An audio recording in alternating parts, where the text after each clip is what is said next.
Robin Hood's Bay was so cool because they had all these little narrow streets with lots of cobbles and tiny footpaths and benches and things. So I took this photo, and minus the dustbins, which I didn't see at all when I took the photos, I thought would make a really nice painting. But I am going to do something very different to what I normally do.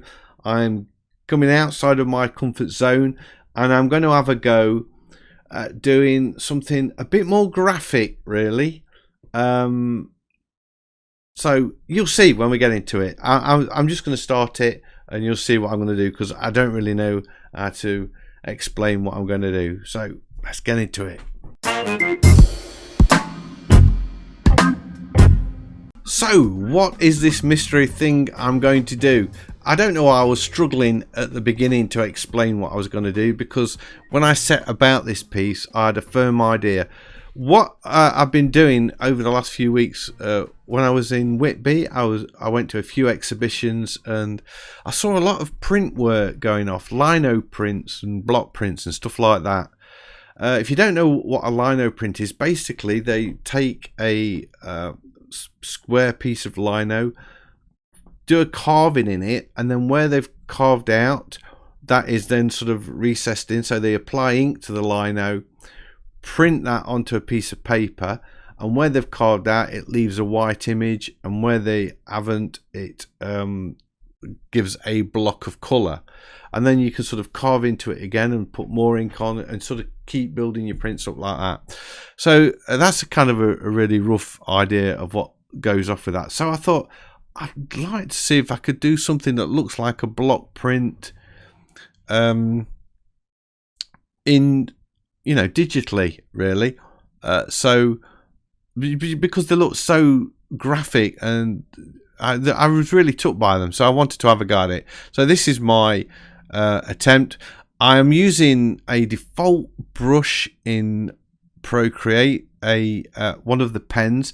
I'm not sure which one it is, so I will put it on the screen because I can't remember off the top of my head. And then it looks like I've used one layer for the whole of the drawing, but you can see there I cut and paste those leaves and branches out and put them on another layer. And the reason I did that is I want to change the colour of some of this drawing as I progress through it. But initially I just want this one, I'm just going to do the old drawing in one colour, but create different layers where I think I'm going to change the colour.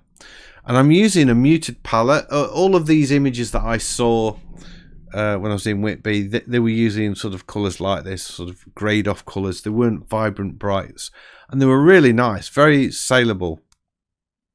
That's why I'm wanting to do it, of course.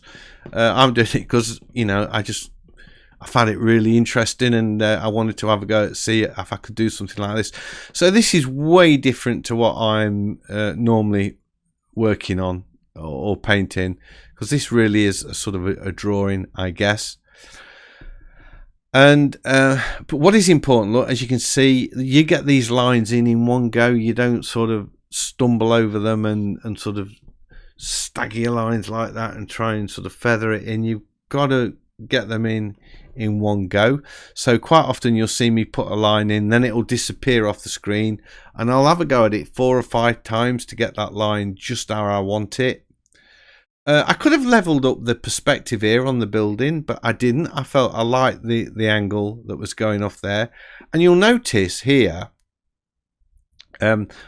all the time when I'm painting, I will say, don't paint in every brick of a building. Don't paint every stone in a wall or a bridge. Just put a few in. But this type of image, it's very different, and I felt I needed to paint, or not paint, draw every single stone. So that's what I did. I put a few guidelines in there. That's just to help with the perspective. I could have put them on a separate layer, really, and a different colour as guides, but I didn't. I just wanted to, I was just into the drawing, and as soon as I started doing things like that, it kind of slows up my drawing process. So I just sketched them in really quick and then erased them, getting a few more bushes in here. Resizing them, I realized that I needed to put this sort of perspective thing going off at the bottom as well, and I'd sort of made it flat along the bottom, and I just wanted to change that a bit. So I'm doing the same thing here with the leaves and the branches. I want them to be a different color at some point, and this is really the reason they're going to be a different color is to do with the fact that the printing process they use, they have a lot of negative shapes where they would carve an image into that lino and print it, and that image would be white. So I knew that once I started colouring in this drawing, I was going to need some whites to sort of simulate that carving in of the lino. But I didn't know where it was going to. Well, I kind of knew where it was going to be, but I just wanted to get the old drawing in first of all before I started worrying about that. And all this is done with one pen. It's a really nice pen. It's got a kind of a furriness about it, so it looks very organic. I didn't want it to look digital. Obviously, I wanted it to look like a traditional drawing. And I just sort of decided to make the stones at the front there a little bit bigger, just to add a bit of perspective as you go back into the drawing. So those rocks, as you go further back, or those pebbles I should say, they get smaller and smaller, and then in the end they become almost just lines, and that's sort of adding a bit of perspective to that drawing. There we go. So that's got that all in. So I've kind of got the drawing finished now.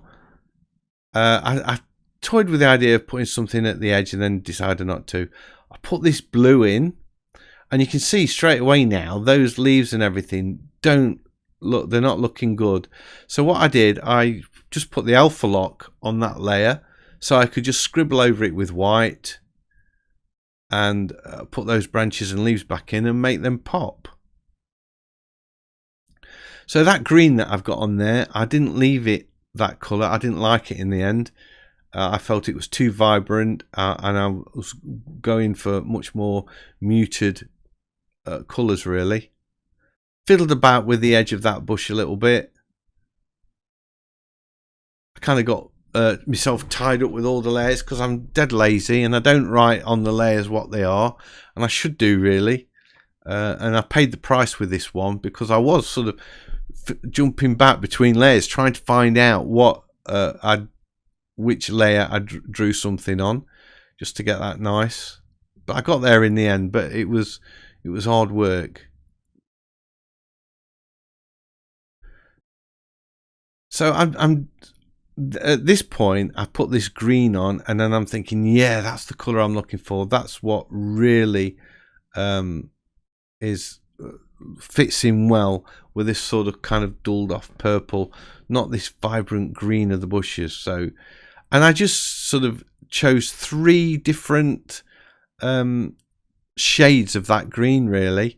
A sort of a light tone which is on the windows, then there was a mid tone, and then a darker tone. And you notice on the stonework I haven't filled it all in dead exact. I've left some white on the top edge of each of the stones to sort of give it like it's caught the light, so there's a bit of a sunlight going off there. And here we go. I decided to put these bushes in the darker purple colour. I felt that was much more balanced look to the thing. And then I wanted the bench to be the focal point really, so I went in with a darker purple. So it is purple, but it's almost black, and just sort of sketched in over the bench, and then put in a few white highlights. I'm not so sure when I finished if I liked the white highlights, if I should have not put them in or what, but I did leave them in the end. And then I created another layer. I set the blend mode to multiply because I wanted to put a shadow over the whole thing, just to sort of give it some depth. So I don't know if it looks like a lino print or a block print. I'm really chuffed with what I came up with. I really like the sort of graphic image because it's so different to what I normally do. And it was a lot of fun to do. I'm getting quite close to the end of the drawing. I know I put the sky in, but then I decided that I was going to lose that green as well. That was too strong. And I felt with just those purples and the greens, so we've got a bit of a complementary scheme going off, I guess. Slightly. It's not quite complementary, I suppose. It would be purple and yellow, not green. But I'm liking it. I'm liking the image I've got. So I put some sky in there. And again, I did it just as a green. And then I put in a few more lines, which was really copying off an image I'd seen. And I didn't like it. I thought, no, I'll keep it simple. I don't want to put too much in there. Put a little bit of colour in between the slats on the bench. Put an outline around a couple of stones of that bush at the back. Get it signed. So it must be really close to the end now. Oh yeah, I decided to highlight the bushes again, which meant a little bit of cleanup work. So, because I did get the layers messed up a tiny little bit, I have to say. I didn't put any colour on the stonework of the wall that's in bright sunlight. I felt that didn't need it. I'm just that flashing is where I'm sort of switching on layers on and off to try and find out which layer I got part of the image on, so I could erase it and tidy it up, because I did want this nice, unlike where I'm normally sort of don't care about things being in between lines. On this one, I wanted it to be right. So there we go.